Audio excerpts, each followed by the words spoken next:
स्वरागिनी चुड़ैल का खंडहर। चुड़ैल की रहस्यमयी कहानी। मानसरोवर गांव के सुनसान जंगल इलाके से एक कार रफ्तार के साथ गुजर रही थी, जिसमें बैठा रणबीर बहुत ही खुश नजर आ रहा था। तभी सीट पर रखा उसका मोबाइल रिंग कर रहा था। कॉल रिसीव कर उसने मोबाइल को अपने कान से लगाया और एक हाथ से ड्राइव करने लगा। कॉल रणबीर के दोस्त गौरव का था। रणबीर, क्या हुआ गौरव? क्या तुम्हें थोड़ा सा भी सब्र नहीं रहा? मैंने कहा था ना कि हवेली नाम होते ही मैं तुझे तेरे हिस्से के पैसे दे दूंगा। गौरव, 15 दिन निकल चुके हैं, आखिर कब हवेली तेरे नाम होगी और कब तू मेरे पैसे देगा? रणबीर, अरे भाई तू थोड़ा सब्र रख, देरी कोर्ट की तरफ से हो रही है, मेरी इसमें क्या गलती है? जैसे ही काम होता है मैं तुझे खुद इन्फॉर्म करूँगा। अब फ़ोन रख कर रणबीर ने जैसे ही कॉल काटी, अचानक उसकी कार बंद हो गई।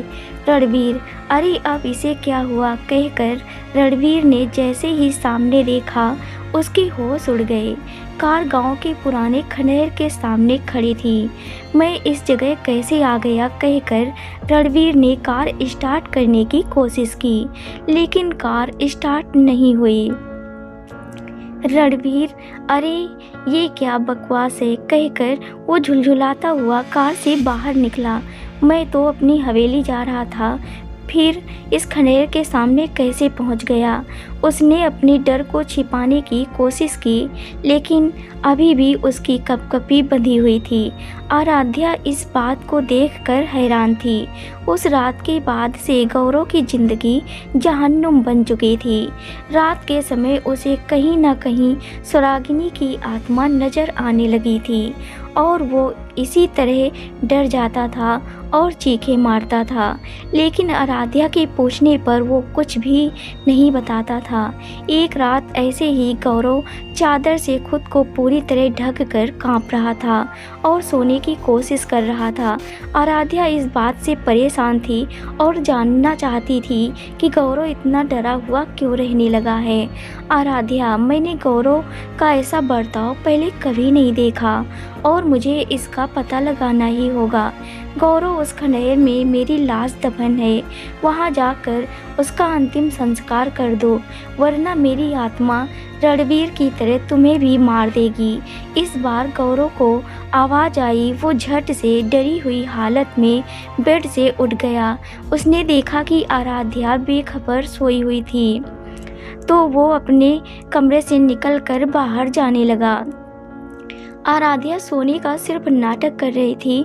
वो जल्दी से खड़ी हुई और फिर चुपके से उसके पीछे पीछे हो ली। गौरव घर से बाहर निकलकर घर के पीछे वाले जंगल की तरफ चला गया। आराध्या भी दबे पांव उसका पीछा कर रही थी। गौरव उसी पुराने खंडहर के सामने आकर रुक गया। गौरव ने कहा, स्वरागिनी कहाँ हो तुम? मैं तुम्हारा अंतिम संस्कार करके मुक्ति दिलाऊंगा। उसके इतना कहते ही वहाँ पर तेज तेज हवाएं चलने लगी। एक झोंके ने गौरव को हवा में उठाया और उसको खंडहर में ले जाकर पटक मारा।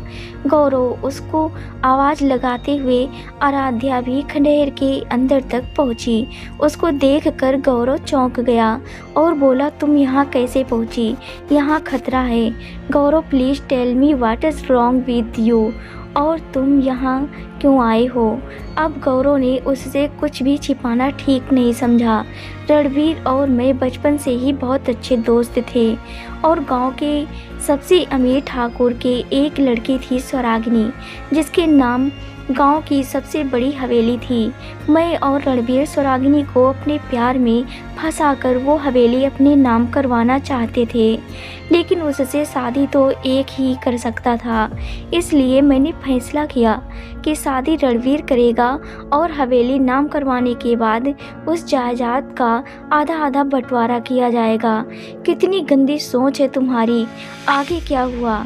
शादी के बाद स्वरागिनी हवेली रणबीर के नाम करने को तैयार नहीं थी और रणबीर अगर उससे ज़बरदस्ती करता तो वो समझ जाती कि वो उससे प्यार का सिर्फ नाटक करता है।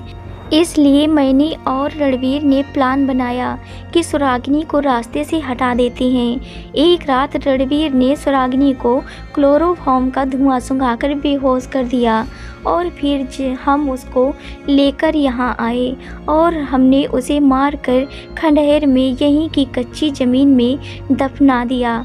अगली सुबह रणवीर ने झूठी रिपोर्ट पुलिस में लिखवाई कि सुरागिनी अपने किसी आशिक के साथ मुझे छोड़कर भाग गई और अब कुछ दिन बाद यह हवेली उसके नाम हो जाती और मुझे मेरे हिस्से के पैसे मिल जाते। लेकिन पता नहीं मरने के बाद भी सुरागिनी वापस कैसे आ गई और वो कह रही थी कि उसने रणवीर को मार दिया है और अब मुझे भी नहीं छोड़ेगी अगर मैंने उसका अंतिम संस्कार नहीं किया। यह सुनकर आराध्या डर गई और बोली, बताओ उसकी लाश कहाँ पर दफनाई है, हम उसका अंतिम संस्कार करवा देंगे। गौरव कुछ बोलता इससे पहले ही उनके सामने सुरागिनी खड़ी नजर आई, जिसको देखकर दोनों बेहद डर गए। वह सब मैंने तुझे यहाँ लाने के लिए बोला था, बाकी तो यह बात अपने मुंह से अपनी पत्नी को बता दे, सिर्फ इसलिए अब तक तुझे जिंदा रखा था। सुरागिनी, तुम्हारे साथ गलत हुआ है, मैं तुम्हारी सच्चाई सबके सामने ला कर रहूँगी। प्लीज़ गौरव को माफ़ कर दो, नहीं इसकी मौत तो अब तय है। कहते ही सुरागिनी ने गौरव की गर्दन पकड़ी और एक बार फिर दीवार पर फेंक कर मारा और अगले ही पल उसने गौरव का हाथ पकड़कर घर की दीवार पर लगे पुराने से खूंटे पर टांग दिया। वह खूंटा गौरव के सीने के आर पार हो गया और वह उसी पर टंग कर रह गया। मेरा बदला पूरा हुआ कहकर उसने आराध्या की ओर देखा और कहा कि मेरे साथ हुई घटना की सच्चाई तुम जाकर मेरे पापा को बताओगी और पूरा गांव मेरी सच्चाई को जानेगा। उस हवेली पर किसी और की गंदी नज़र पड़े ये मैं नहीं चाहती, इसलिए पापा से कहना कि उस हवेली में गांव के बच्चों के लिए एक स्कूल खोला जाए। अब मैं जा रही हूँ, लेकिन अगर आगे से किसी भी लड़की के साथ किसी भी लड़के ने धोखेबाजी करने की कोशिश की तो सुरागिनी वापस आएगी।